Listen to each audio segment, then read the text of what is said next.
Bienvenue à tous. Donc, webinaire spécial Parabad aujourd'hui, co-animé par Anthony Guidou de la Fédération, qui se présentera juste après, et Sandrine Bernard, entraîneur national du Parabad, qui se présentera également, avec deux invités pour des témoignages, que sont Lucas et Coraline, athlètes Parabad, qui se présenteront aussi le moment venu.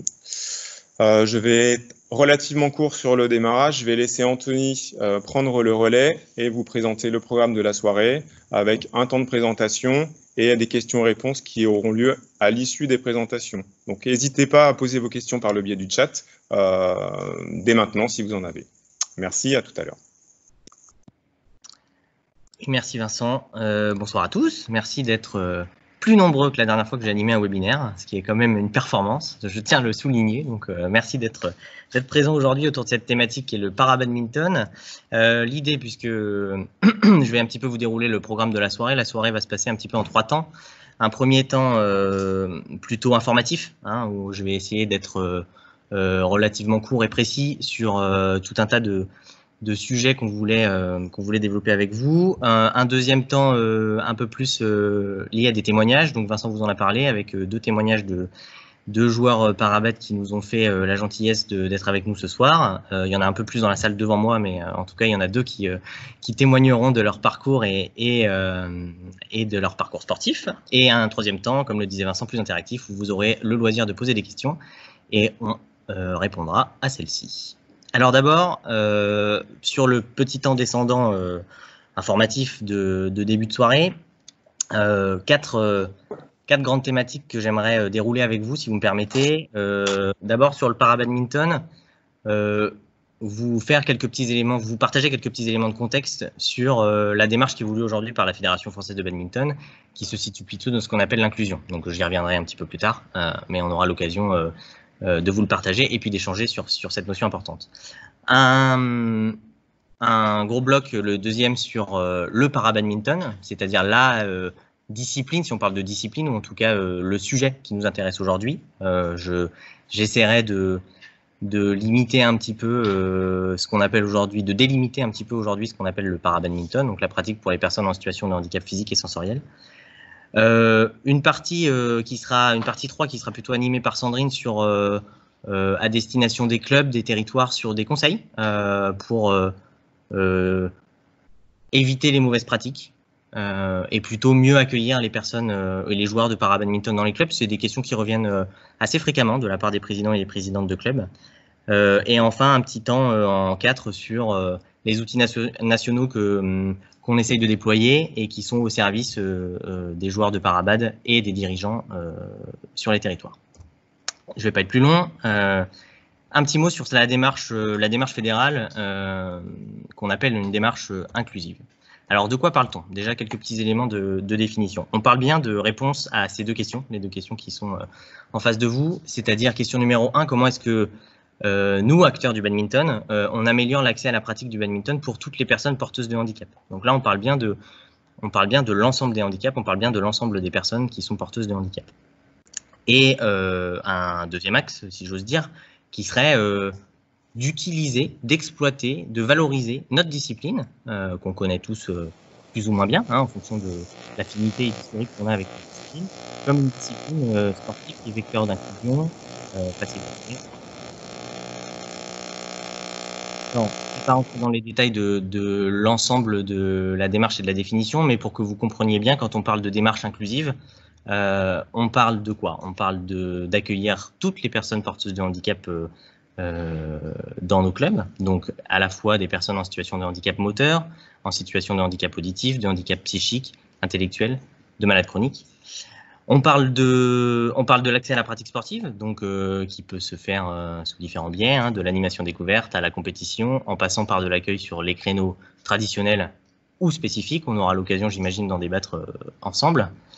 On parle également de la pratique d'un badminton inclusif au sens de partager, à la fois entre les personnes qui sont porteuses de handicap et les personnes qui ne sont pas porteuses de handicap, pour toujours dans cet état d'esprit de vouloir changer le regard, améliorer le regard du handicap dans la société à travers notre discipline. Et la dernière partie, et c'est lié, la sensibilisation au handicap auprès de toutes nos populations, puisque c'est le terme qu'on emploie, que ce soit les joueurs valides, les dirigeants, vous en faites partie pour la plupart, les entraîneurs, certains en font partie ici, et les scolaires. Je ne pense pas qu'il y ait de scolaires qui assistent, quoique il y a peut-être des jeunes qui sont à l'école et qui du coup pourraient transposer ces bonnes pratiques dans le milieu scolaire. Alors, je ne vais pas rentrer dans les détails de toutes ces actions, mais ce qu'il faut que vous compreniez dans la démarche inclusive que la fédération essaye de porter depuis maintenant de nombreuses années, c'est qu'on tente de sensibiliser les acteurs de terrain à une démarche qui se construit sur plusieurs axes.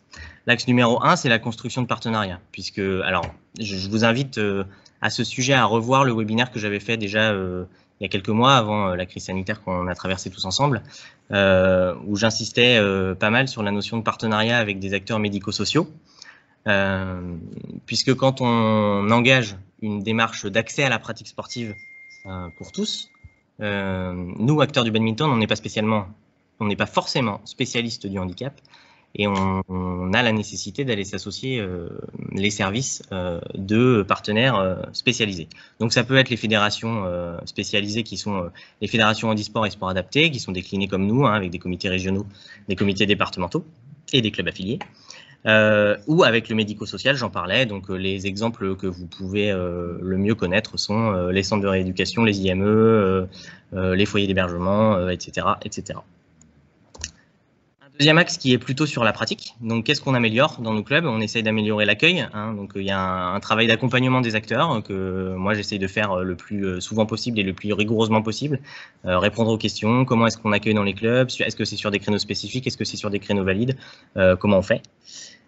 Et puis, permettre l'accès à la pratique pour tous les publics, que ce soit dans les établissements médico-sociaux, puisqu'il y a des publics qui ont parfois des difficultés de déplacement et qui donc du coup ont l'intérêt de voir le club venir à lui, donc le club qui se déplace dans l'établissement médico-social, et puis lors d'animations qui sont totalement inclusives, où on permet la découverte du badminton de manière ludique à tous. Ce sont ce qu'on a appelé les plateaux handibad, j'y reviendrai si cela vous intéresse. Tout un volet formation et sensibilisation, donc ce webinaire en fait partie. Voilà, c'est une des actions de ces actions de formation. Donc, à travers nos actions, on essaie de former toutes les populations dont je vous ai parlé tout à l'heure, à la fois les professionnels, entraîneurs, agents de développement et futurs professionnels qui sont les étudiants en STAPS, notamment de la filière APA, les dirigeants bénévoles et le public jeune scolaire, puisque par notre action, on insiste sur la notion d'éducation et d'éducation à la différence, qui nous semble un axe important. Et enfin, un axe de développer l'accès à la pratique compétitive, puisque c'est une de nos missions également, c'est de permettre l'accès à la compétition. On ne voit pas quoi? Et donc, il faut que je fasse quoi?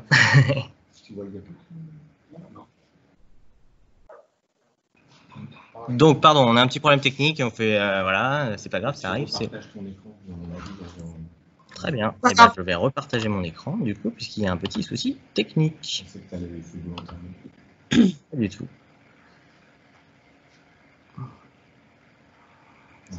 C'est beaucoup mieux, là. Alors, du coup, je suis désolé, je vais repartir de là où on était. On en était là, là, et ici. Donc, on parlait de l'accès à la pratique compétitive. Donc, voilà, donc c'est une de nos missions. Je ne vais pas rentrer dans les détails, puisque j'aurai l'occasion tout à l'heure de revenir sur le circuit para-badminton, puisque c'est une des actions qu'on essaie de mettre en place au sein de la fédération, qui est un des volets de l'accès à la compétition qu'on a voulu au niveau fédéral. Pour aller plus loin, ce PowerPoint vous sera envoyé à l'issue de la présentation. Donc, je vous ai mis des liens ici, deux qui me semblent importants. Le numéro 1, c'est un document très générique sur la démarche inclusive voulue par la fédération. C'est le guide d'accueil des personnes en situation de handicap, qui vous fera comprendre les finalités du dispositif qu'on essaie de mettre en place, des conseils pour accueillir par population les personnes en situation de handicap mental, les personnes en situation de handicap physique, les personnes en situation de surdité, et un second lien pour avoir une vision peut-être plus globale de l'approche BAD pour tous de la fédération avec cet axe partenariat médico-sociaux, socio-éducatif. Je vous invite également à aller voir le précédent webinaire qui a été animé sur cette thématique. Alors, le para-badminton. Pourquoi est-ce qu'on fait aujourd'hui un zoom sur le para-badminton? Déjà, quelques éléments de vocabulaire, de terminologie qu'on a. Alors, on sait que c'est une demande assez récurrente, à la fois des territoires, à la fois des entraîneurs, à la fois des agents de développement, de beaucoup de monde, de clarification de ce qu'on appelle le parabad, le handibad, puisque au départ on a appelé ça le handibad, puis c'est devenu le parabadminton, puis aujourd'hui on y revient un petit peu au handibad, donc on se perd un petit peu dans toutes ces dénominations. Donc on a fait une demande de clarification auprès d'un représentant des instances internationales, la BWF, c'est la Fédération internationale, pour ceux qui ne le savent pas.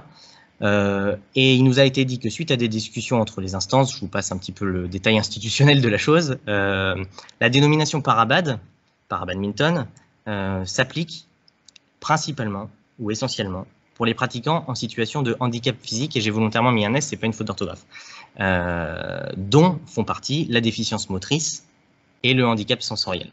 Aujourd'hui, le handicap sensoriel se limite chez nous à la pratique pour les personnes sourdes ou malentendantes. Une personne aveugle ne peut pas pratiquer le badminton. En tout cas, c'est pas possible aujourd'hui. Une personne malvoyante, aujourd'hui, il n'y a pas de différence entre une personne malvoyante et une personne valide sur un terrain. Il n'y a pas de spécificités qui sont apportées dans le cadre de la pratique.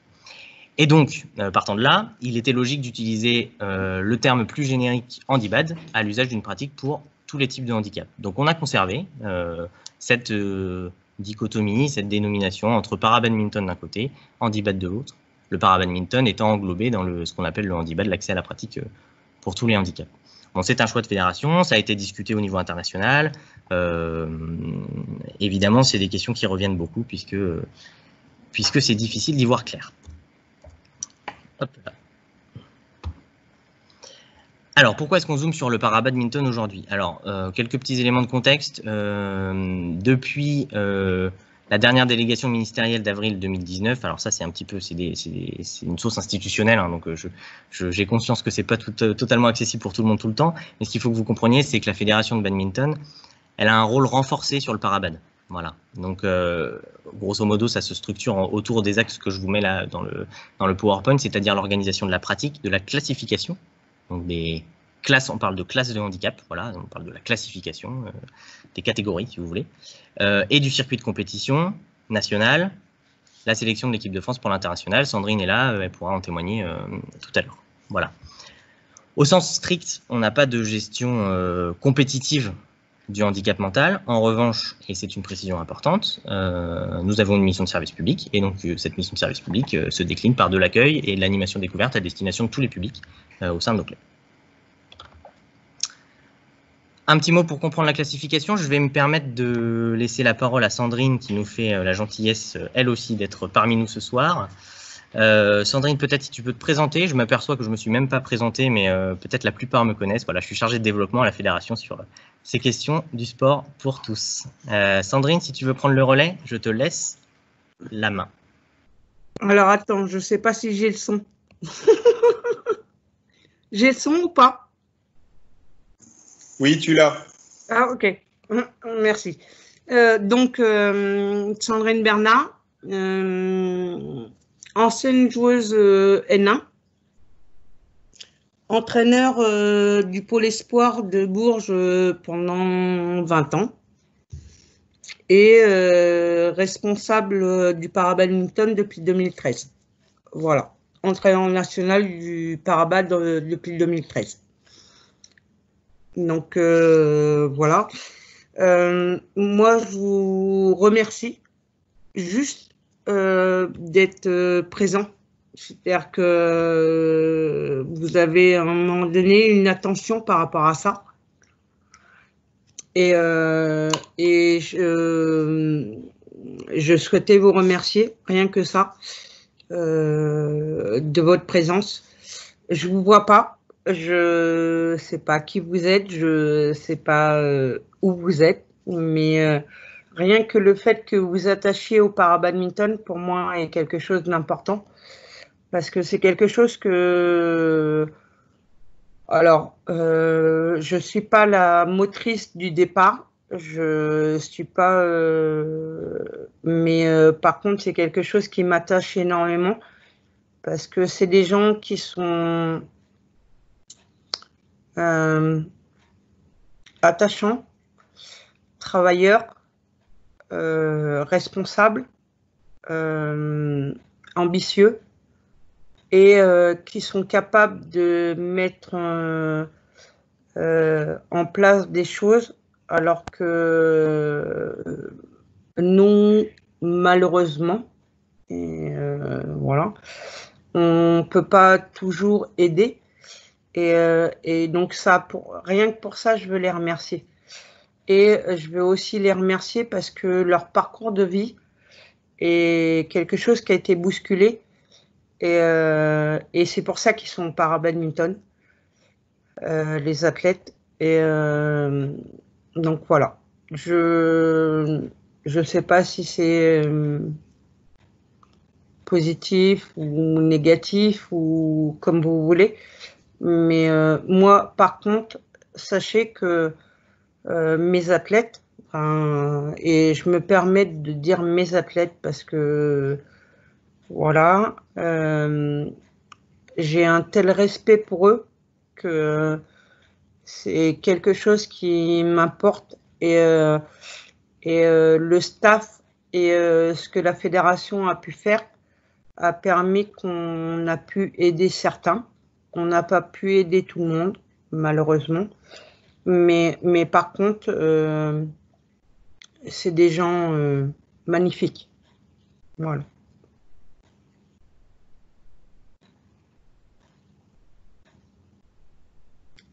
J'ai mis un... J'ai mis quelque chose de compliqué là? Non, pas du tout. Sandrine, merci. Est-ce que tu peux éventuellement rentrer peut-être un petit peu dans le détail de la classification pour que les gens qui sont en face de nous comprennent un petit peu voilà, l'étendue des possibilités sur le para-badminton? Différentes catégories. Les différentes catégories qui existent au niveau du parabad, il y en a 6. D'accord. Il y a 2 catégories en fauteuil.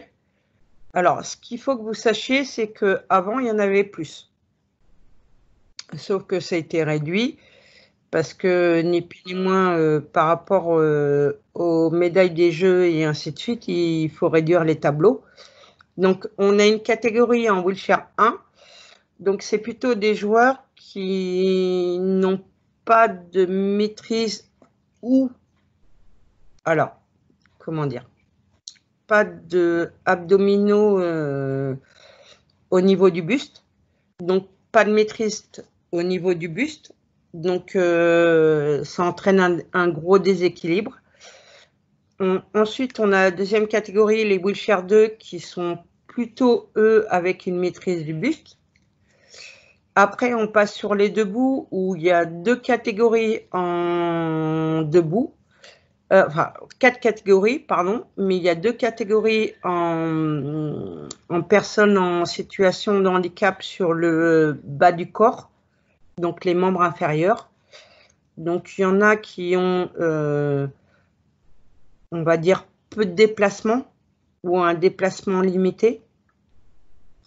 Et après, on a la deuxième catégorie où le déplacement est un plus élargi et qui peut se déplacer sur un grand terrain.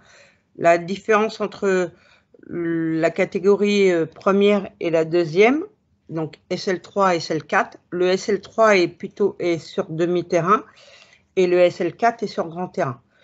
Après, on a les SU5, ça c'est plutôt les membres supérieurs. Donc, c'est lié à des amputations, maladies chroniques ou cancer et ainsi de suite. Mais il est touché que sur le membre supérieur. Il n'est pas touché sur le membre inférieur. Et après, on a les SH6 qui sont les personnes de petite taille où, attention, tout ne se limite pas au fait qu'ils fassent 1m45, 1m47 et 1m37 pour les filles. Parce que il y a plusieurs mesures à faire dans les classifications. Donc, il faut aussi faire attention à ça. Et moi, là, si j'avais juste une vigilance à vous donner, c'est de jamais donner une catégorie à un joueur. Jamais. Parce que le problème, c'est qu'il y a tellement de critères que on ne maîtrise pas ou que vous ne connaissez pas font que les personnes peuvent être dans des catégories différentes, voire aucune catégorie. C'est-à-dire que par contre, sachez que si une personne fait une classification et qu'elle est reconnue comme étant non classifiable, elle sort de la compétition. Sauf qu'elle aura pris une semaine, parce que c'est comme ça que ça se passe chez nous au Parabad. C'est pas pareil que les valides, c'est pas pareil que d'habitude. C'est qu'on doit faire la réservation pour l'hôtel, pour l'inscription, pour tout, et tout doit être payé. Donc attention, soyez vigilants, peut-être passer par des niveaux nationaux, parce qu'aujourd'hui on commence à avoir des classificateurs, mais ça reste malheureusement que des informations.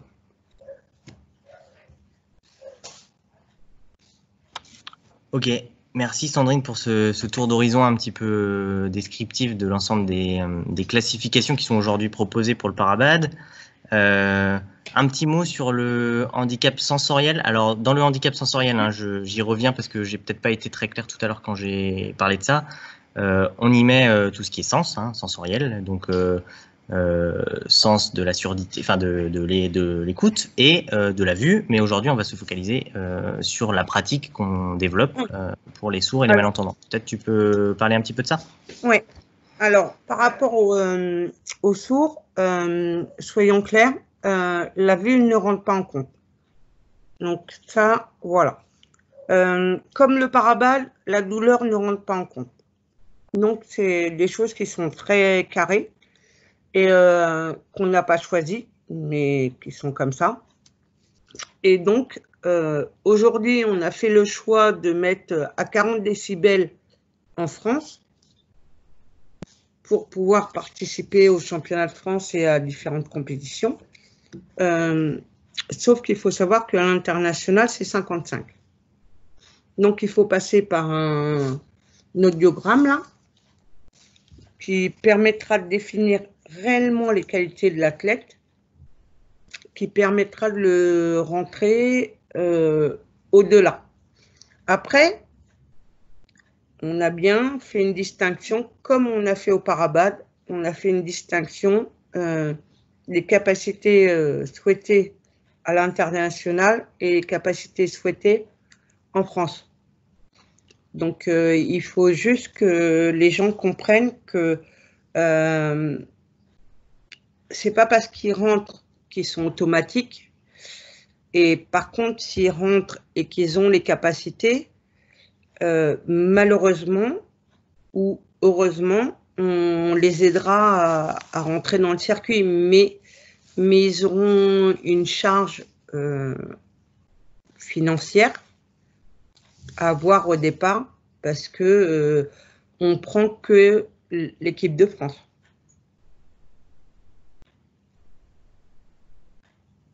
Merci Sandrine. Donc là, on parle bien sur ce que tu as dit, évidemment de pratique compétitive, oui. voire de déplacement éventuellement à l'international avec cette perte de 55 décibels dont on a parlé. Il faut savoir qu'aujourd'hui, les personnes en situation de handicap sensoriel, sourdes ou malentendantes, sont évidemment elles étaient déjà évidemment accueillies dans les clubs, mais aujourd'hui, du coup, on les ouvre à nos dispositifs fédéraux qui sont l'ouverture, par exemple, au circuit Parabad, à l'ensemble des plateaux inclusifs qui peuvent se placer sur les territoires. Donc, on a de l'accueil. Simplement, pour les clubs, ça induit quelque chose. Ça induit qu'il y a cet audiogramme, effectivement, qui est un document médical que les personnes doivent fournir à l'inscription au club. Donc, ça, c'est quelque chose à savoir. Mais en général, les personnes le savent elles-mêmes. Oui, mais cet audiogramme… Un petit mot peut-être sur les… Alors, on va essayer de redescendre à l'échelon club et on a tenté un exercice, hein, Sandrine, tu me pardonnes si je reprends un tout petit peu la main. On a tenté un exercice de diffuser, en tout cas d'écrire, des conseils, alors qui sont comme tout conseil, c'est-à-dire vous les prenez et vous en faites… ce que vous voulez, mais en tout cas des grandes lignes qui essayent de dresser un petit peu les bonnes pratiques, ou en tout cas l'évitement des mauvaises pratiques pour accueillir dans les clubs, inclure dans les clubs. Donc on a essayé de le faire en 2 slides avec des choses qui paraissent parfois un petit peu évidentes. On enfonce peut-être parfois un petit peu des portes ouvertes, mais ça fait du bien de le rappeler. Voilà. Donc après, on est toujours à l'écoute des retours sur ce qui se passe sur le terrain. Donc peut-être, Sandrine, si tu veux un petit peu lister l'ensemble des conseils qu'on a donnés ensemble. Pas de souci. Moi, la première des choses que je veux dire, c'est que il y a 3 catégories. Il y a les personnes qui arrivent en fauteuil, il y a les personnes qui sont debout et il y a les personnes qui sont sourdes. D'accord? Donc, et ça, le problème, c'est que la personne en fauteuil, la personne qui est sourde, c'est la même chose. C'est-à-dire qu'ils viennent en faisant la démarche. Donc, là, c'est à nous de pouvoir répondre à leur attente. Ils ont fait 80% du travail. La seule difficulté, c'est qu'il faut être capable de leur répondre à l'instant T. C'est-à-dire qu'ils viennent chercher quelque chose, donc voilà, répondons-leur. Donc, rester à l'écoute des besoins de la personne, c'est une priorité.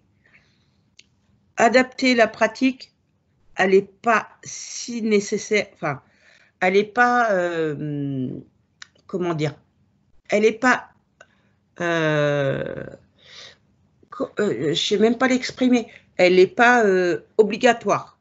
Voilà, elle n'est pas obligatoire. Par contre, oui, quelqu'un qui est en fauteuil, on doit adapter. Quelqu'un qui est debout, mais qui a un problème, peut s'adapter aux valides.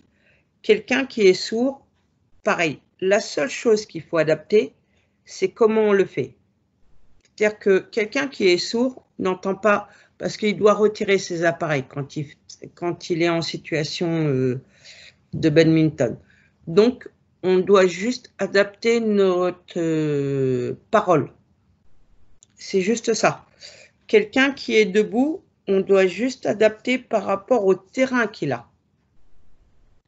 Par contre, quelqu'un qui est en fauteuil, on doit adapter les trajectoires. Donc, ce qui sont 3 choses différentes, mais qui sont simples. Après, référencer la personne, comme on dit, dans le logiciel. Pour moi, ce que j'aimerais, c'est qu'à un moment donné, les athlètes se référencent vraiment. C'est-à-dire qu'aujourd'hui, moi, j'ai 120 athlètes parabad. Ce n'est pas la réalité. Ce n'est pas la réalité. Donc, j'aimerais juste qu'à un moment donné, les gens qui sont en situation de handicap valident leur inscription. Après, il faut, attention, il faut leur accord. Hein. On est bien d'accord. Il faut leur accord. Mais aujourd'hui, je pense qu'on a plus de 200 licenciés parabad. J'en suis persuadée. Inclure la personne en situation de handicap dans un groupe de badminton valide, pour moi, c'est nécessaire. Parce que, à un moment donné, tu es seul. Tu es seul ou tu es 2. Mais tu n'es pas 3, tu n'es pas 4, tu n'es pas 10. Dans un club, on aura toujours 1 ou 2 personnes, voire 3 personnes. Mais elles seront toujours dans une situation où elles seront relativement isolées. Qu'est-ce qu'on recherche? On recherche à les intégrer, on recherche à ce qu'elles fassent quelque chose de plutôt valorisant. Et si on ne les intègre pas, c'est parce qu'on ne les a pas mis dans un groupe de valides. C'est parce qu'on les a isolés. Alors, les espaces de circulation, malheureusement, on ne choisit pas toujours. C'est-à-dire que pour moi, les espaces de circulation, c'est les toilettes, c'est les vestiaires, c'est l'adaptation. Et voilà. Après, malheureusement, la seule chose qu'il leur faut au départ, c'est juste une place de parking. Et je pense qu'on s'inquiète sur plein de choses qui ne sont pas nécessaires et qui ne demandent pas en plus. Par contre, ils ont leur place de parking. Après, ils se transfèrent dans leur fauteuil. Et voilà. Mais ne soyez pas inquiets de... L'inclusion de la personne, elle est facile. Pour moi, c'est pas... Enfin, je sais pas comment l'expliquer, mais à aucun moment, ça pose une problématique. La seule problématique, elle est soi-même. C'est-à-dire se dire, est-ce que je suis capable? Ça, c'est la vraie problématique. Ok. Merci Sandrine. Du coup, pour bien séparer les choses, on a alors 2 précisions par rapport à ce que tu viens de dire, juste rapidement. Sur le référencement de la personne dans le logiciel Puna, évidemment, il n'y a pas d'obligation, hein, mais ça c'est comme dans tout dispositif de droit commun, vous n'avez pas d'obligation de vous signaler comme étant en situation de handicap sur Internet, c'est votre droit le plus légitime, en tout cas le droit des personnes le plus légitime. Simplement, nous, ça nous permet de mieux identifier les publics, comme l'a dit Sandrine, et de proposer après une offre de pratique qui nous semble adaptée, en tout cas. Voilà. Et donc, du coup, d'échanger, de proposer des échanges aussi sur les besoins. Voilà. Donc, c'était pour un petit peu justifier ce côté-là. Et surtout l'espace, sur tout ce qui concerne la deuxième partie de cette diapo, c'est-à-dire plutôt sur l'accessibilité de l'équipement, évidemment, on ne choisit pas.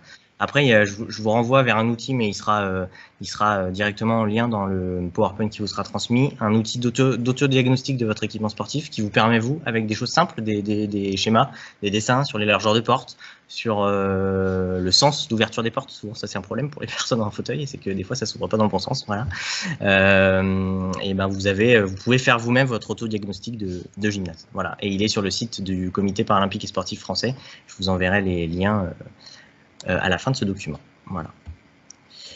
Je me permets de reprendre la main, Sandrine, si tu veux bien, sur la suite. Donc alors on était parti un petit peu sur des conseils en matière de déficience auditive, puisque ça reste alors tous les handicaps sont particuliers, hein, mais là on est sur des problématiques qui peuvent être un petit peu différentes, surtout et tu en as parlé tout à l'heure en termes de communication, hein, voilà, clairement. Donc les petits conseils qui sont devant vous, je ne vais pas les détailler un par un, mais en tout cas vous avez des éléments concrets qui peuvent vous aider si jamais vous avez une personne sourde ou malentendante qui pousse la porte de votre club, hein, donc dans le parler, dans l'écrit, et puis tout un petit chapitre sur les compétitions, puisque évidemment ils sont les bienvenus dans les compétitions, mais nous on a un système de compétition qui se fait beaucoup au micro, hein, sur les tables de marque, donc parfois c'est pas tout à fait simple de se rendre sur un terrain quand on n'entend pas le micro. Rappelez que ils n'ont pas le droit de jouer avec leur appareil en compétition, ça tu l'as dit tout à l'heure, et que donc du coup passer par l'écrit, des ardoises par exemple, ça peut être quelque chose d'intéressant. J'ai une deuxième chose à rajouter par rapport à ça. Ils mettent leur appareil. Alors je me permets de passer donc du coup à la troisième partie qui est un petit peu plus descriptive des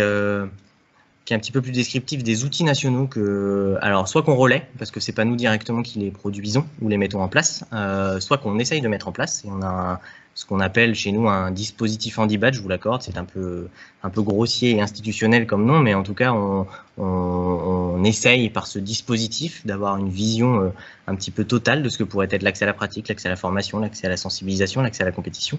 J'aimerais bien vous présenter un petit peu tout ça, pour que vous puissiez voir comment votre club peut s'insérer un petit peu là-dedans. Donc d'abord de l'information sur ce guide-là que je vous ai partagé tout à l'heure. Je vous renvoie également vers le site du Comité paralympique et sportif français, où il y a des guides intéressants et assez concrets sur l'accueil des pratiquants, sur l'entraînement à la performance pour ceux qui ont la chance de pouvoir accompagner des joueurs vers la performance, et puis cette auto-évaluation de l'accessibilité dont je parlais à l'instant. Des supports pédagogiques, alors pour, j'espère, pour la plupart des encadrants qui sont là, le dispositif jeune, ou en tout cas les supports pédagogiques du dispositif jeune, ça vous parle. Donc ces supports-là qui ont été créés il y a quelques années maintenant sont utilisables dans de nombreuses situations de découverte. Là, on parle pas de gens qui sont déjà dans la pratique du badminton, hein, on parle de gens qui découvrent le bad, mais que ce soit pour les jeunes, pour les personnes en situation de handicap, mais pour les débutants, de toute manière, ces outils pédagogiques-là sont à mobiliser. Voilà. On a des vidéos qu'on peut vous partager si vous désirez voir ce que ça donne de faire des journées d'animation totalement inclusives ou vous inspirer, ou alors les montrer à d'éventuels partenaires ou extérieurs, partenaires médico-sociaux, etc. Il y a un accompagnement humain aussi qui est proposé, notamment par mon intermédiaire au siège, mais également par Sandrine qui peut le faire auprès des clubs, par tout un tas de collègues, sur la création de partenariats. Donc plutôt sur l'accès à la pratique, mais comment est-ce qu'on fait pour vous mettre en lien avec des institutions médico-sociales qui sont partenaires de la fédération, et puis vous proposer des outils comme les conventions type avec les établissements spécialisés par exemple. On a des formations qui sont construites depuis un petit moment maintenant. Sur le public en situation de handicap, on en a 2 qui sont un petit peu séparés par type de public, ça paraît logique. Donc le DIPARA, diplôme d'initiateur para-badminton, et le DIHMP, je vous décris ce que c'est, donc diplôme d'initiateur handicap mental et psychique, donc voilà, qui sont à destination des bénévoles qui souhaitent encadrer, initier au badminton les 10 publics. Voilà. Donc ces initiateurs, ils ont lieu une fois par an chacun. Donc je pourrais vous donner les projections. Et puis depuis l'an passé, une nouvelle formation, alors là qui sort un petit peu du cadre du pratiquant, même si c'est au service du pratiquant in fine, mais ça peut être intéressant pour vous, dirigeants surtout, ou agents de développement. On lance de manière annuelle, et là aussi, sur les championnats de France Parabad qui ont lieu traditionnellement tous les ans en janvier, une formation pour sensibiliser de nouveaux classificateurs. On a fait le constat l'année dernière qu'on en avait assez peu, voilà, et qu'il fallait étoffer un petit peu notre volume de classificateurs. Et donc du coup, on lance une petite formation d'une journée à l'attention des kinés et des médecins. Donc il faut être kiné ou médecin de profession pour assister à cette formation. Et cette formation sera pérennisée tous les ans. Donc je vous invite, si vous avez des kinés, des médecins, soit parmi vos licenciés, soit parmi même vos connaissances, hein, on n'est pas obligé de faire du badminton, mais en tout cas s'intéresser à la classification en para-badminton, c'est un prérequis pour venir et être kiné médecin. Voilà. Et enfin, un accompagnement au développement de l'offre de pratique. Je suis passé très vite tout à l'heure, mais on a grosso modo deux modèles qui vous sont proposés, au-delà de tout ce que fait le territoire, parce que le territoire est très innovant en la matière. On a un dispositif d'accès à la pratique et un circuit d'animation, des plateaux, donc des journées d'animation découverte pour les personnes en situation de handicap qui s'appellent les plateaux Handibad. Moi, je vous accompagne directement à organiser ces journées, en tout cas pour le moment, hein, et puis après, je laisse la main progressivement au territoire. Et un dispositif d'accès à la compétition que je vais me permettre de vous présenter un petit peu plus en détail là, parce qu'on n'a pas eu l'occasion de le faire beaucoup par le passé, qui est le circuit Parabad, qui est une nouveauté de l'année dernière, et qui est donc qui constitue des compétitions de para-badminton sur le territoire français. Alors, je fais un petit focus justement sur ce circuit Parabad. L'objectif, c'était quoi? C'était qu'avant la saison passée, qui malheureusement a été écourtée hein, en raison d'un petit virus qui nous a un petit peu embêtés tous la saison passée, il n'y avait pas en dehors du championnat de France, ou en tout cas très peu à l'initiative de clubs, de compétition dédiée au para-badminton sur le sol français. Donc il y a des clubs qui ouvraient leur tableau depuis, c'était historique, depuis longtemps. Je pense à Salbris par exemple qui le faisait déjà, Aix-en-Provence qui l'a fait à un moment donné, ici les Moulineaux l'a fait à un moment donné, ne l'a plus fait, etc. Voilà. Il y avait des initiatives comme ça de clubs. Je pense et je regarde les représentants de certains clubs sans trop me tromper que ils s'y retrouvaient pas tout le temps en termes de fréquentation, hein, que c'était peut-être parfois aléatoire. Alors voilà. Et en tout cas, il manquait une impulsion fédérale pour construire quelque chose. Donc on voulait garantir cette offre de pratique compétitive sur le sol français, et c'est pour ça qu'on a créé ce qu'on a appelé nous le circuit Parabad. Voilà. Donc l'idée c'est quoi? C'est de développer la pratique compétitive, c'est d'adosser à un tournoi déjà existant, valide, un tableau Parabad construit selon un petit cahier des charges que nous on propose à la fédération, que la fédération propose de la classification, donc du lien avec les kinés qui sont formés sur les formations dont je vous ai parlé, pour les nouveaux. Donc les gens qui n'ont pas de classification puissent à peu près se situer, savoir dans quelle classe ils jouent. Et puis éventuellement, et ça Sandrine tu le sais, mais réaliser de la détection sur des joueurs qui commencent en compétition et qu'on n'a pas forcément repéré et qu'on pourrait amener peut-être un petit peu plus haut. Voilà. Donc, je répondrai à toutes vos questions sur le circuit Parabad. C'est moi qui coordonne l'ensemble de ce calendrier. Aujourd'hui, et presque un peu, j'ai envie de dire, en avant-première. Je suis content de faire ça. Il y a donc un circuit de 6, voire 8 étapes proposées sur le sol français cette saison. Pour vous faire un rapide historique, l'année dernière, on devait en organiser 5. 2 avant Noël, 3 après, janvier. Voilà, donc on n'en a organisé que 2. donc cette année, on étoffe un petit peu notre proposition et on vous propose ces dates-là. Donc quand je mets à confirmer, c'est qu'il y a des problématiques de disponibilité locale, de gymnase, etc. Voilà, mais qui devraient se solutionner, j'espère en tout cas, très rapidement. Ça vous donne une petite idée. Évidemment, là, je mets ça sur un week-end. L'idée du circuit, en tout cas pour les joueurs, c'est qu'on puisse ramasser la compétition sur une journée, sauf énorme succès, auquel cas il nous faudra forcément délayer un petit peu les échéanciers sur plusieurs jours. Voilà. Mais logiquement, c'est une compétition qui se passera sur une journée. En conclusion, et après je vais laisser la parole peut-être aux témoignages, parce que je pense que Lucas et Coraline ont des choses à vous partager sur leur parcours, sur leur rapport au badminton et sur leur handicap. Les messages que je voulais un petit peu faire passer à l'issue de ce webinaire, ils étaient les suivants. Ils étaient, n'hésitez pas à me solliciter si vous êtes dirigeant ou agent de développement d'une structure ou encadrant, pour que je puisse voir comment vous accompagner au mieux. Et quand je dis jeu, c'est jeu avec toute la fédération, hein. C'est moi le point d'entrée, mais après c'est pour voir comment est-ce que votre démarche d'accueil et d'inclusion au sein de votre structure, on peut répondre à vos interrogations, vous accompagner, éventuellement s'appuyer sur ce que vous faites de très bien. Voilà. Et en tout cas, le point d'entrée, il est humain, avant tout. Et ensuite, alors, c'est du travail de votre part, mais c'est pour donner une visibilité aux joueurs et aux joueuses pour être centré sur le besoin du joueur ou sur le besoin du pratiquant, je vais dire ça. C'est me faire remonter si vous organisez une compétition inclusive ou alors si elle est ouverte aux joueurs de Parabad pour que moi je puisse la cartographier simplement et que les gens puissent voir là où c'est ouvert et éventuellement y aller en dehors du circuit Parabad. Évidemment, les étapes du circuit Parabad seront communiquées de manière officielle sur le site de la fédération, ça ne saurait tarder avant mi-juillet, donc j'ai quelques jours encore pour le faire. Donc n'hésitez pas, si vous êtes dirigeant, à communiquer cette information-là à vos licenciés Parabad pour qu'ils puissent, en fonction de leurs possibilités, s'y inscrire. Et sur la formation à la classification, si vous avez, je le répète, des kinés ou des médecins dans vos structures ou dans votre entourage qui souhaitent y participer, qui sont intéressés par cette démarche de classification Parabad, là aussi, n'hésitez pas à me contacter si vous avez des questions et je vous enverrai les fiches d'inscription attenantes, etc. Je voudrais juste rajouter. Je vous propose de passer au témoignage. Attends, est-ce que... Sandrine. Ouais, on m'entend là.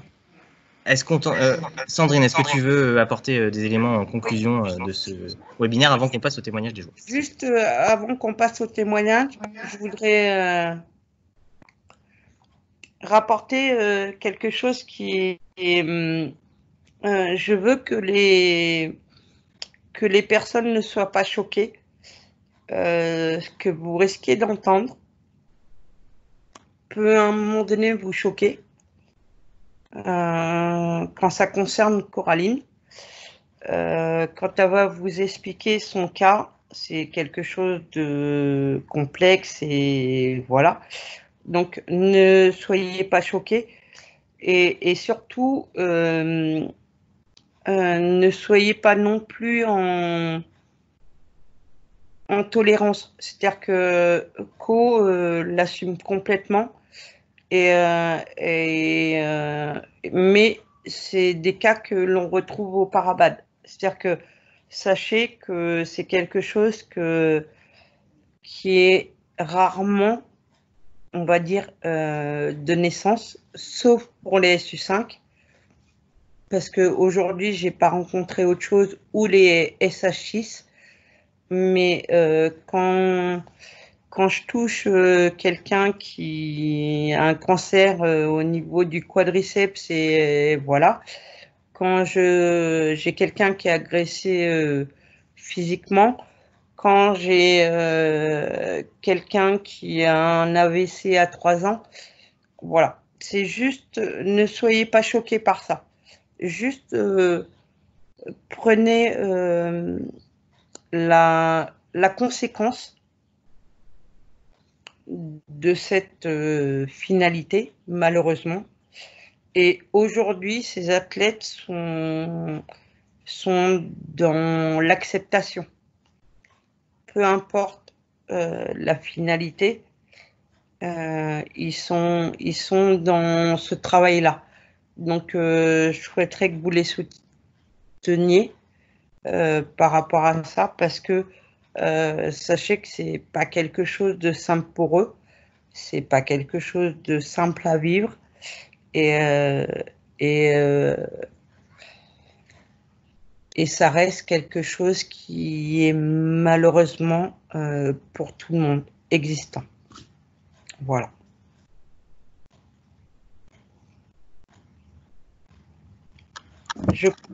Merci Sandrine. Du coup, on va peut-être passer directement au témoignage.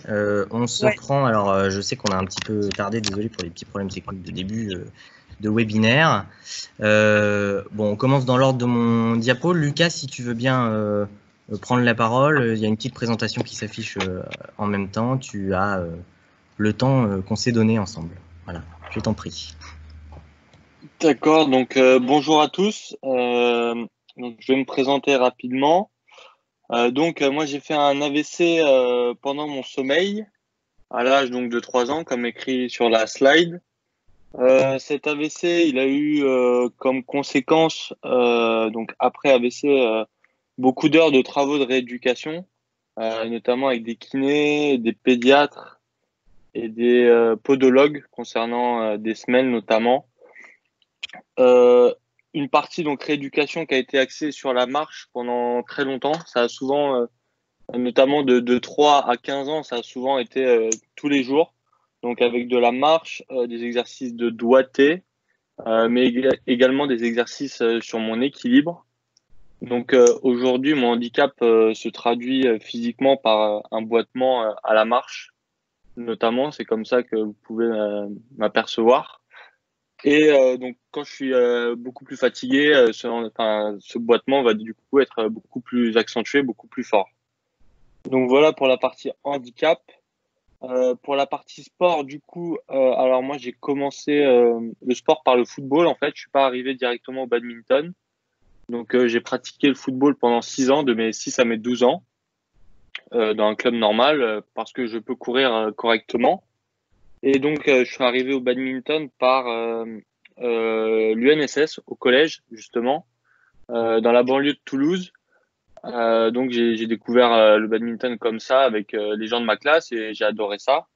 Donc, directement, je suis allé m'inscrire dans un club, là où Benoît Larcher entraîne, pour si certains connaissent. Et c'est donc là que Benoît donc m'a parlé du projet para-badminton qui commençait à se mettre en place. Et c'est là que Benoît, l'entraîneur du club, du coup, a commencé à questionner ma famille sur ce handicap. Et donc, c'est comme ça que j'ai pu rentrer dans le badminton. Donc voilà.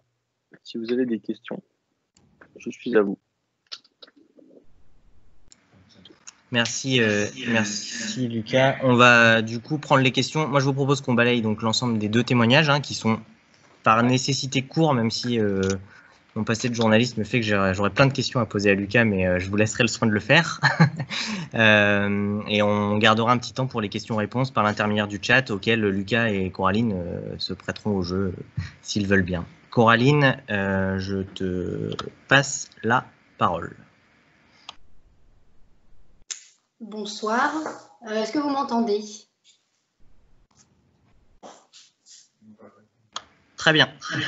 Vous m'entendez ou pas? Oui, oui, Coco. Ok, super. Bon, bah, du coup, bonsoir à tous.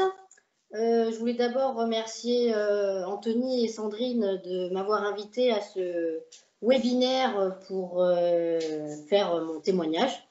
Donc voilà, je voulais les remercier. Et donc moi en fait j'ai déjà pratiqué le BAD en tant que personne valide. J'en ai fait pendant 8 ans. Donc en fait j'ai commencé en 4e. J'ai commencé en UNSS et non, à partir de la 6e. Et en 4e, là je me suis inscrite au club de Saintes. Et donc là maintenant du coup ça fait presque 3 ans que je suis dans le para. Donc mon handicap, voilà ma classification c'est le 3.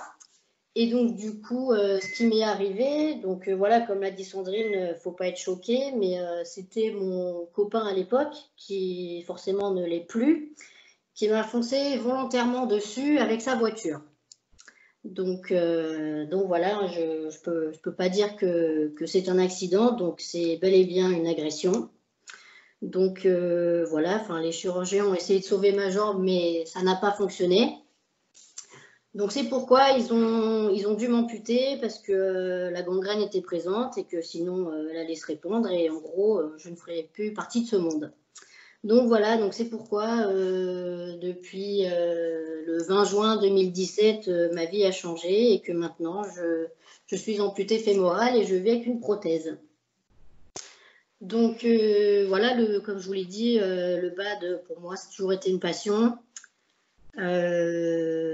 C'est l'un des sports les plus physiques selon moi. Ça permet un gros dépassement de soi, se défouler. Ça demande de la patience parce que en règle générale, je ne suis pas une personne patiente et je pense que ça peut m'aider dans ma vie de tous les jours. Et plus précisément, le para-BAD, en gros, le para-BAD, il m'a fait grandir. C'est un peu ma deuxième famille maintenant parce que voilà, on se soutient les uns les autres et particulièrement en cette période un petit peu difficile par rapport au procès qui a lieu récemment. Donc voilà, je voulais remercier mes collègues, le staff de m'avoir soutenu pendant cette période. Et aussi, voilà, le para-BAD, c'était l'occasion pour moi d'atteindre le haut niveau que je ne connaissais pas avant. En valide, je faisais mes petites compètes départementales et puis ça s'arrêtait là. Donc là, ouais, je suis vraiment contente d'avoir pu de découvrir ce qu'est le haut niveau, de pouvoir voyager pour faire sa passion, découvrir d'autres cultures, etc. Je trouve que c'est vraiment enrichissant. Et en gros, sans le para-BAD, je ne sais pas où j'en serais aujourd'hui. Vraiment. Donc, voilà. C'est quelque chose de... Enfin, je ne peux même pas l'expliquer. C'est le para-BAD, voilà, c'est tout pour moi. Et je remercie les autres athlètes et le staff. Voilà pour moi.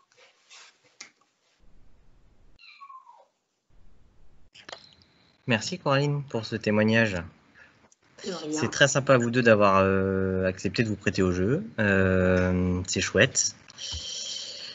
Je propose qu'on passe à des échanges alors qui seront forcément virtuels. Hein. Je regarde mes collègues pour les questionner, mais du coup, si vous avez des interrogations, des questions, toutes les questions qui ont eu lieu pendant notre présentation ont été notées par mon collègue Vincent. Donc, on s'engage à vous apporter une réponse à tout.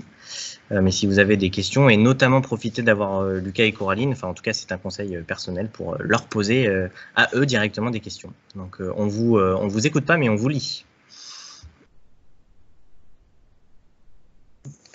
Je voudrais juste on reprend la main, on fait des petits switches de micro pour éviter les échos dans la salle, donc c'est pour ça que vous avez des petits blancs parfois. Donc désolé pour ça. Juste une petite précision avant de passer aux questions qui sont arrivées par la messagerie. Une précision concernant l'accès aux initiateurs nationaux qui sont proposés par FormaBAD. Ils sont accessibles également aux professionnels, donc CQP, DE, ancien BE, BE2 et DES. Donc voilà, donc c'était une précision importante. Je passe à la première question de la messagerie. Peut-on regrouper les classifications en compétition? Anthony.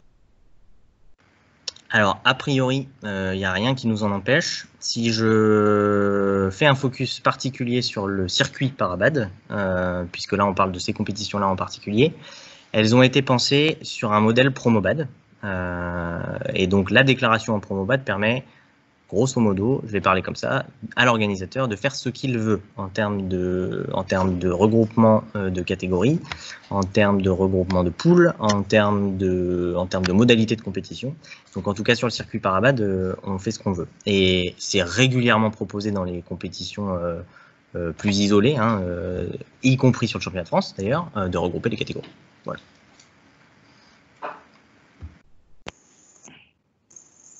Question suivante. Existe-t-il aujourd'hui un marquage au sol permettant de centraliser les dimensions d'un terrain de handibad pour qu'un joueur en fauteuil puisse jouer contre un valide? Alors, pas à ma connaissance, mais là c'est une question un peu technique. Sandrine, est-ce que tu as des éléments là-dessus ou pas? Très clairement. Vous m'entendez? C'est bon? Oui, oui. Très clairement, c'est un terrain, un demi-terrain avec le couloir. Donc, ça ne change rien dans les lignes.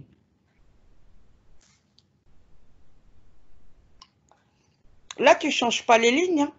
Si, Sandrine. Question suivante. Quand on reçoit un joueur en club, faut-il demander sa classification avant sa prise de licence? Non. Non. Bah, j'ai envie de dire, il faut déjà discuter avec lui. Il faut déjà discuter avec lui et l'accueillir comme un joueur. Voilà, j'ai même failli dire normal alors que j'aurais pas dû. Non, il faut l'accueillir dans le club, discuter de son handicap, voir quelles sont éventuellement les adaptations s'il en a besoin. Il n'en a pas forcément besoin. Ça, c'est une première chose. Et puis après, si on passe à des aspects de pratique compétitive, peut-être lui demander s'il a déjà pratiqué et lui demander s'il connaît éventuellement la classification en lui présentant les classifications proposées. Mais pour moi, ça ne vient pas dans un premier temps. Le premier temps, c'est le contact humain qui prime. Voilà. J'ai en tête une anecdote que je vous raconte rapidement. Au club de Saint-Herblain, je ne sais pas si Philippe est dans la salle, mais je crois. Au club de Saint-Herblain, l'accueil d'une des joueuses du club qui était en fauteuil, c'était simplement la réponse à un mail. Et le handicap faisait peur aux dirigeants au départ, mais à un moment donné, le président a dit non, on répond au mail, on l'accueille, et la joueuse n'avait jamais rien demandé en termes d'adaptation, en termes de quoi que ce soit. Elle voulait juste faire du badminton.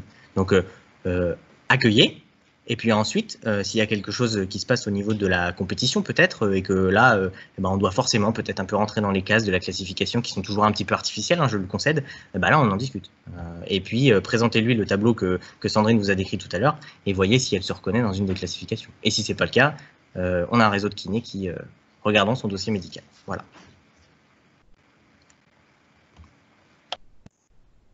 Merci. Question.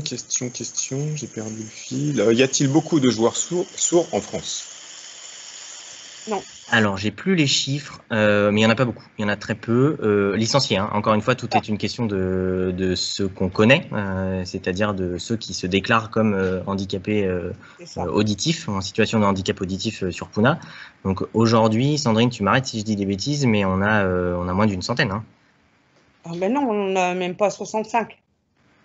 On a moins d'une centaine. Voilà. Mais après... Voilà, donc la réponse est non, on a très peu de licenciés en situation de handicap auditif, ce qui ne veut pas dire qu'on n'en a pas dans les clubs, mais nous, à la fédération, on n'a pas une vision exhaustive. Voilà. Non, mais le problème, il y a deux problèmes qui existent aujourd'hui en France. C'est que la personne souhaite se déclarer handicapée. Donc ça, c'est le premier problème. Donc si elle ne souhaite pas se déclarer handicapée, on n'a pas de connaissances. Après, on a les gens qui s'inscrivent en compétition à l'international ou en France, sur les championnats de France. Donc là, on leur demande des catégories, des classifications, que ce soit au niveau ORL ou que ce soit au niveau handicap physique. Mais le problème, c'est que tant que la personne n'est pas inscrite comme telle, elle doit démontrer quelque chose. La difficulté, c'est qu'aujourd'hui, ce n'est pas une obligation.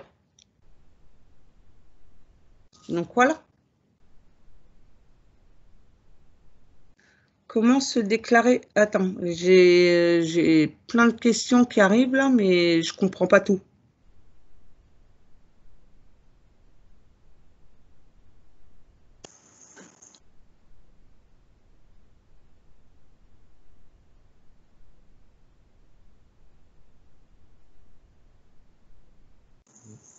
Pardon, micro désactivé. Donc une question dans la salle. Des idées pour adapter la pratique si une seule personne en fauteuil arrive dans un club.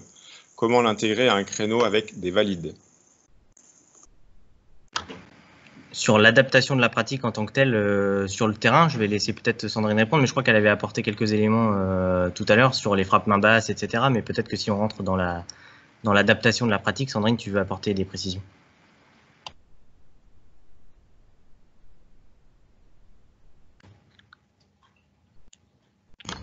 Sandrine qui nous est revenue. Sandrine, une question pour toi. Est-ce qu'il y a des modalités d'adaptation de la pratique quand il y a une personne en fauteuil qui arrive dans le club et qu'elle doit jouer contre des valides? Alors, honnêtement, non. La difficulté, c'est un fauteuil adapté. C'est réussir à trouver ce fauteuil ou c'est faire que la personne ne se déplace pas sur l'arrière. Parce qu'à partir du moment où elle fait un déplacement sur l'arrière, elle devient en danger. Donc, toute la zone arrière est interdite.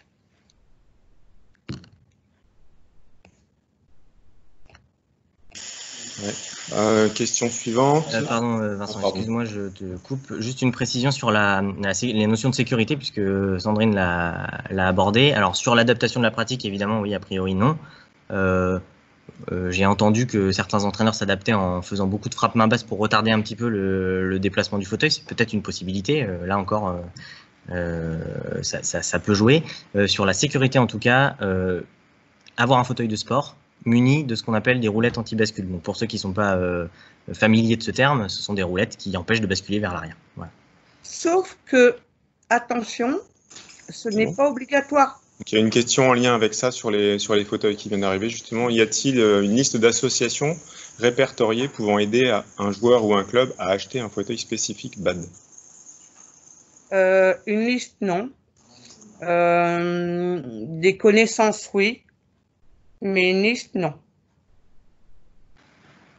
Alors, une précision, il faut savoir que la Fédération internationale propose, alors je vais y aller avec des pincettes parce que je ne maîtrise pas tout le process, mais je vous apporterai une réponse là-dessus. J'ai un formulaire de commande. En tout cas, je crois que la Fédération internationale de badminton propose l'accès à l'achat de fauteuils de sport à des prix relativement abordables, beaucoup plus abordables que les fauteuils multisports. Donc je me renseignerai et je me permettrai de vous envoyer, très belle erreur de français, de vous envoyer un formulaire de commande éventuellement avec des éléments en même temps que le PowerPoint du webinaire ce soir.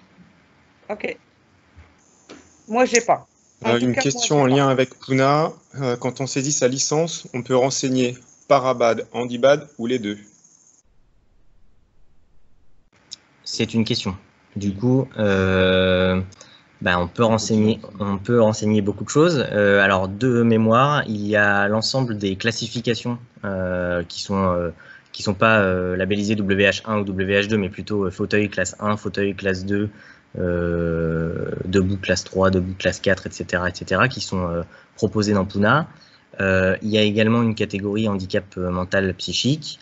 Et je me bats pour enlever la catégorie autre qui n'a pas trop de sens, voilà. Mais en tout cas, à ma connaissance, il y a toutes les catégories proposées, mais je vérifierai auprès de mes collègues de l'informatique pour qu'on soit sûr que l'ensemble des classifications soient proposées. J'espère que j'ai répondu à la question. Une question pour Coraline. Des choses vécues au badminton en tant que valide te servent-elles aujourd'hui dans ta pratique para? Forcément, oui, tout ce qui est niveau main. Par contre, après, niveau déplacement, là, ça change un petit peu, sachant que aussi, je suis droitière et je suis amputée jambe droite. Donc, en fait, j'ai plus ma jambe raquette. Donc, je dois aussi m'adapter à ça.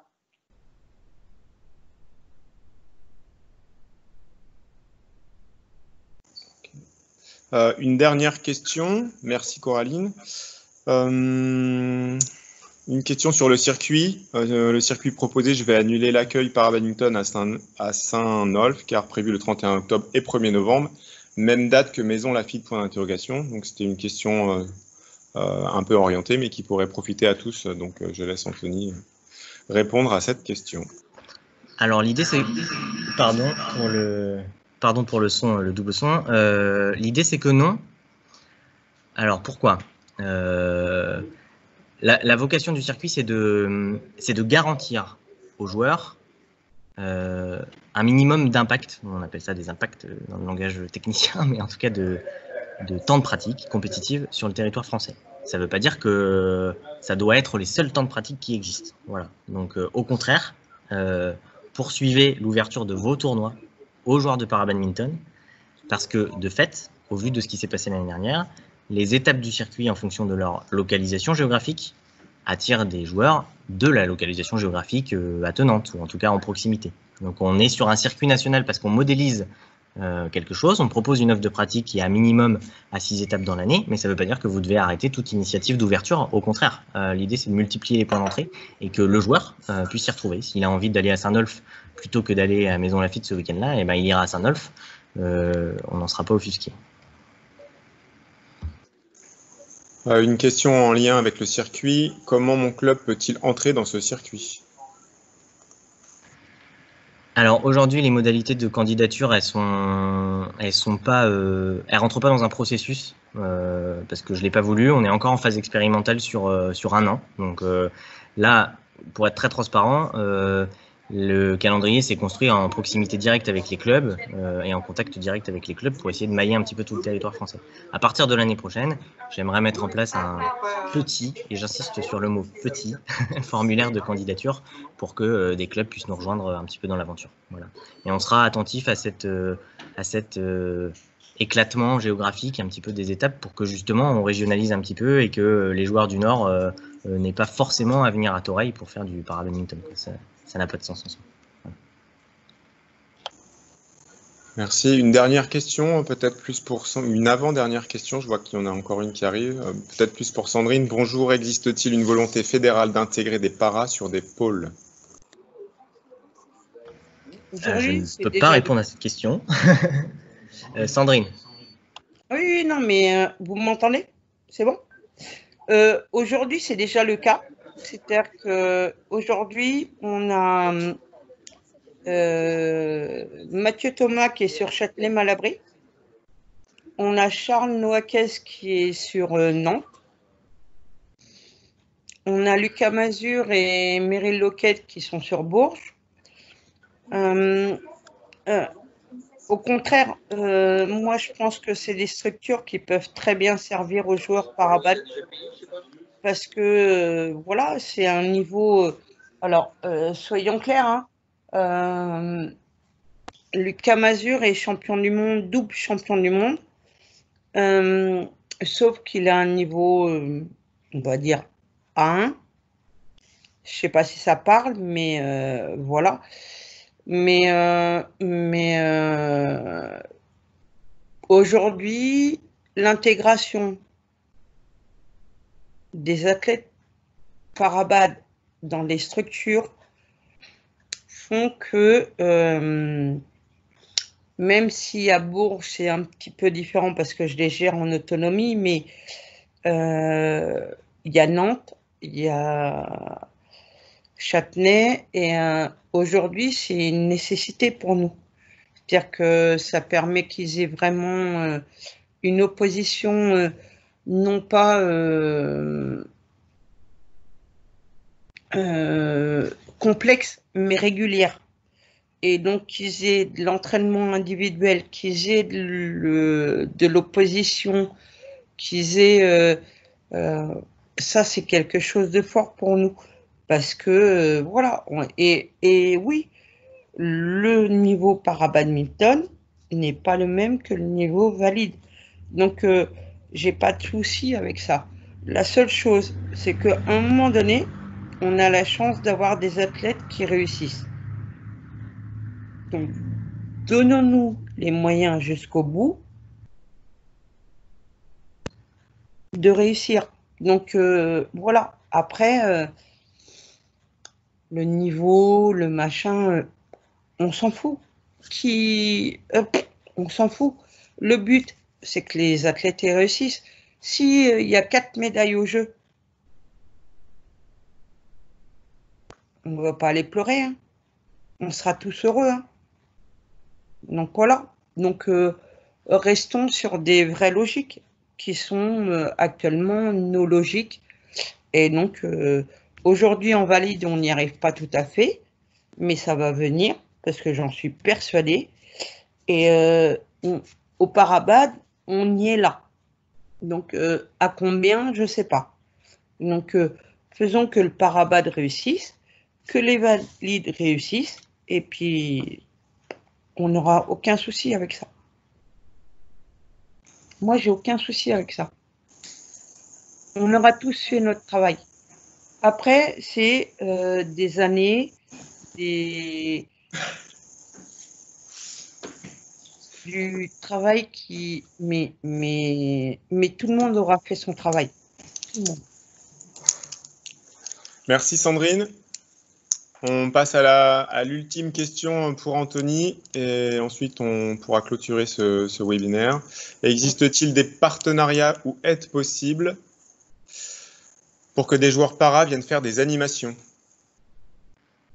Oui, tout à fait. Alors, pour être très clair, quand on parle d'animation, bon, on peut parler de tout, d'animation découverte. Nous, on l'a modélisé sur, c'est ce dont je vous parlais tout à l'heure, qui sont les plateaux handibad. Donc là-dessus, moi, je vous accompagne à créer ces animations parce qu'il y a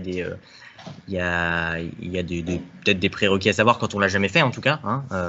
Voilà, donc là-dessus, il ne faut pas hésiter à me solliciter, en tout cas en termes d'aide humaine. Et après, sur les partenariats et sur les associations, la fédération travaille avec 3 associations médico-sociales nationales.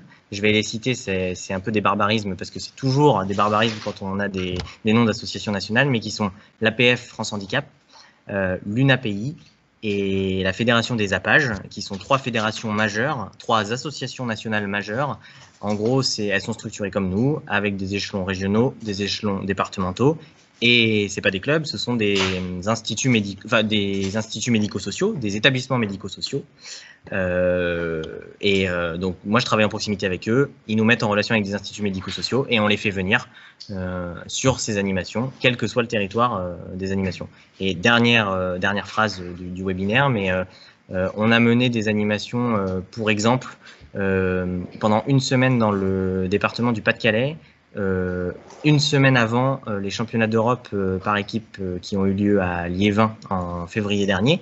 Et ça, c'est des exemples que je peux vous partager. On a eu sur toute une semaine d'animation, donc 5 jours d'animation dans 5 villes différentes. On a eu plus de 600 personnes par l'intermédiaire notamment de ces réseaux, des IME, etc. Donc ce sont des choses qui fonctionnent. Il ne faut pas hésiter à me solliciter pour qu'il y ait un relais qui soit pris au niveau national et au niveau territorial. Merci Anthony. On va donc conclure. On a pris un petit peu de retard. On va pas en prendre plus.